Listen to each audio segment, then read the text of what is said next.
Naib Presiden Amanah, Datuk Mahfuz Omar mencabar Ketua Pembangkang Datuk Seri Hamzah Zainuddin melaksanakan belanjawan bayangan 2026 mereka di negeri di bawah pentadbiran Perikatan Nasional.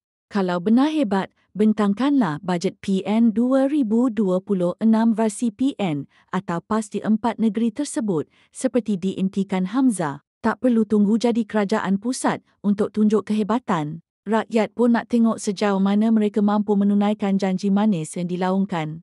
PN kini memerintah 4 negeri Kedah, Kelantan, Terengganu dan Perlis. Kalau betul PN mampu beri RM500 sebulan, silakan mulakan dengan bajet 2026 di negeri sendiri.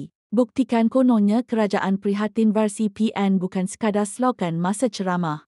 Kalau PN benar-benar nak tunjuk bajet mereka lebih baik, Menteri Besar tak perlu ambil gaji dan exco 4 negeri itu, bolehlah ikut jejak jemaah Menteri Kerajaan Persekutuan, potong gaji 20% atau tak ambil gaji langsung.